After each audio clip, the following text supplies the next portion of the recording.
South Africa ake sishayene izandla ezinkulu sibonge siphinde sincome nansi inkosi uMelusi Zondi uBhambatha kaMancinza umele ubukhosi bonke njengamanje ulapha ya kwi-G20 summit laphana la kuhlangene khona o greatest president abawu-20 bomhlaba wonke bahlangene lapha eNasrec eGoli.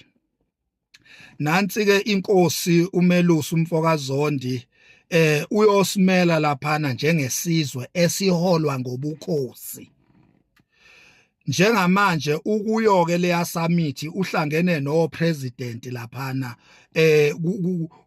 ulaphana bakwethu. Uyabona mina ngiyakutshela namanje ngisakutshela mina. Ngithi mina akekho umuntu obengaconvince mina ngobukhosi because bengingawuboni umsebenzi wobukhosi. Kodwa uyabona le nkosi le uMelusi Zondi ekhonjwe isilo sathi nali ihlo lami. Inkosi le inkosi le. Mina bengithi emlandweni sizwe sakithi emlandweni nje wobukhosi ayikho inkosi eyavele yahlonishwa njengoba naku iqhoqhobela isihlalo sobukhosi. Emlandweni nje wobukhosi kwakuba nezizathu zokuhlonishwa kwenkosi. Inkosi futhi yayingaveli ibe inkosi nje. Inkosi yayiba nezenzo ezilidela ebukhosini njengoba ubona uMelusi Zondi nje. Inkosi yayiba nezenzo kube nabantu abababaza noma ababonga izenzo zenkosi. Ukuze inkosi ibe inkosi ebantwini kwakumele kube nabantu abarecognize ubukhosi benkosi. Hayi inkosi ngokwesihlalo nje kuphela kodwa izenzo ezibabazekayo ebantwini zingabi khona. Uyabona namanje ngisabamba ngezantsi mina ukuthi la kuhlangene khona omengameli bayikhondla zamazwe. Nansi inkosi iphakathi lapho representa ubukhosi bonke kanye nezizwe zonke eziholwa ubukhosi. Cha bakwethu seningakusho nje enikuthandayo nithi ngifaka imali emasendeni nisho this and that. Vele bakwethu angeke mina ngithule uma ngiyibona into enhle ngoba niyangazi nani uma ngabe ngibona into embi. Niyangazi ukuthi angithuli mina mangibona amasemba. Manje ni expect ukuthi mangincoma izinto ezinhle ebese nizongitshela ukuthi ngizincoma ngoba ngifaka imali emasendeni niyangidakelwa.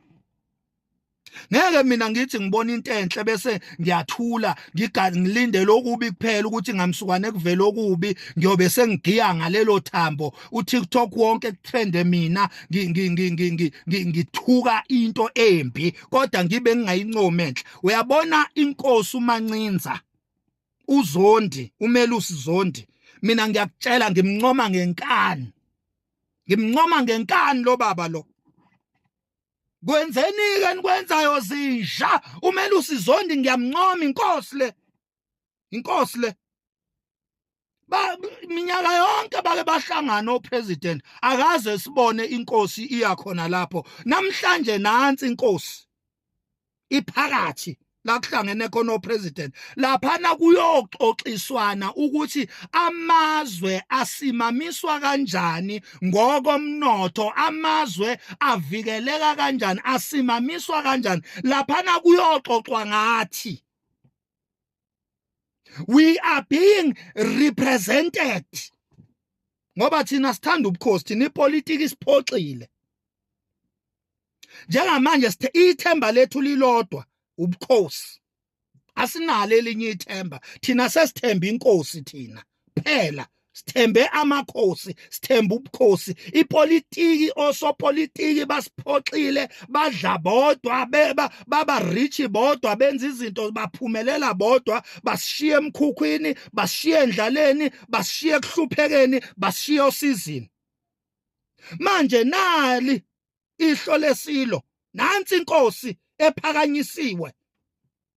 Hawu nangu uMoses wethu, nangu uJesu wethu, thina uJesu wethu nangu ubukhosi. Siyabonga ke Mancinza kaBhambatha, siyabonga Melusi Mfokazondi, siyabonga Nkosi yethu. You are truly our king.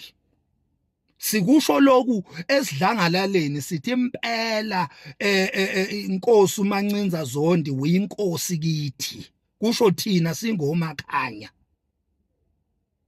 Siyabonga ke bakwethu ukhona ke lapha na kwi G20